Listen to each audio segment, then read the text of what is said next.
आज मैं आप लोगों को क्लास 9 के चैप्टर फर्स्ट की एक्सरसाइज 1.4 के क्वेश्चन नंबर 2 को बताने वाली हूँ। इसका क्वेश्चन नंबर 2 है 4 दशमलव स्थानों तक संख्या रेखा पर 4.26 बार को देखिए।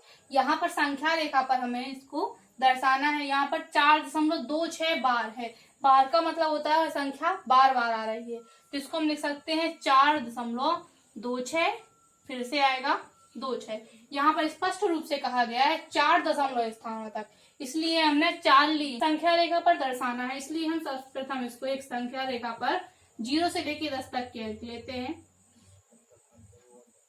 अब इसे संख्या रेखा पर निरूपित करने के लिए हम अंक देखते हैं 4.26।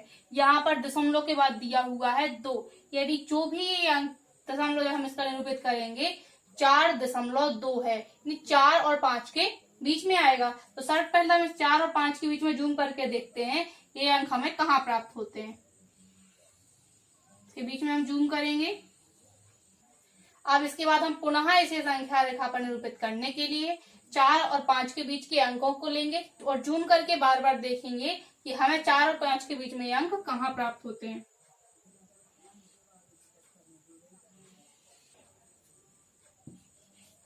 अब हमें यहाँ पर हमने 4 और 5 के बीच के अंक लेने हैं, इसलिए यहाँ पर 4.0 कर देंगे और यहाँ पर कर देंगे 5.0।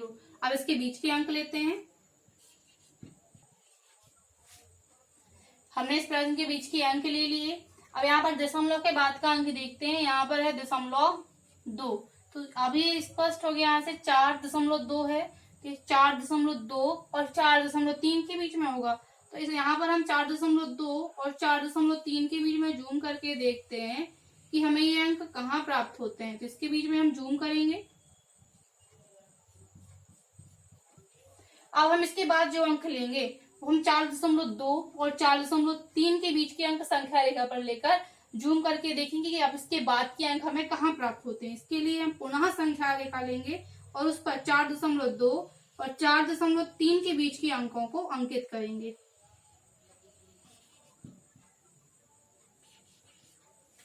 अब हमें 4.2 और 4.3 के बीच के अंकों के बीच में जूम करके देखना है कि इसके बीच में हमें 4.26 कहाँ प्राप्त होता है। इसके लिए यहाँ पर हम 0 कर देंगे और यहाँ पर भी 0 कर देंगे। अब इन दोनों अंकों के बीच के अंकों को लेंगे 4.21, 4.22, 4.23, 4.24, 4.25, 4.26,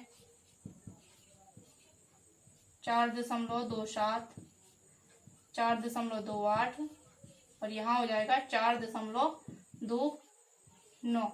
अब यहाँ देखिए अंक दिया है 2, 6, तो यहाँ पर लेंगे हम 2, 6। अब जो भी अंक होगा इसके बाद अंक आना है, तो दिया गया अंक का 4.26 और 4.27 के बीच में होगा। यहाँ पर भी हम उसी प्रकार से जूम करके देखेंगे कि इसके बीच में हमें ये अंक कहाँ प्राप्त होते हैं।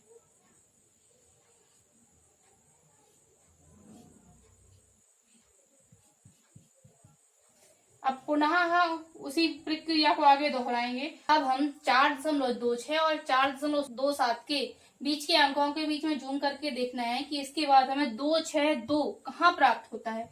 इसके लिए यहाँ पर पुनः हम उसी प्रकार से यहाँ 0 बढ़ा देंगे और यहाँ 0 कर देंगे और इसके बीच के अब अंकों को लिखते हैं।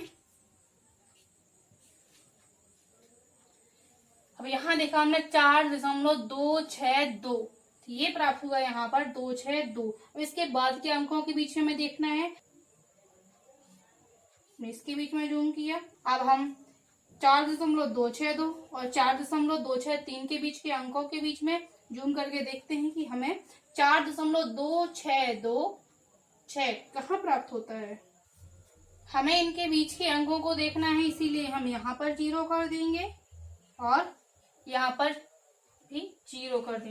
अब इनके बीच के अंकों को लिखते हैं कि इस प्रकार से हमने जब 4.262 और 4.263 के बीच के अंकों के बीच में जूम करके देखा, तब हमें 4.2626 ये यहाँ पर ये बिंदु प्राप्त हो गया। इसे हम बिंदु P अंकित कर देंगे। इस प्रकार से दो अंकों के बीच में जूम करते करते हमें 4.2626 प्राप्त हो गया। अगली प्रश्नावली को देखेंगे नेक्स्ट वीडियो में।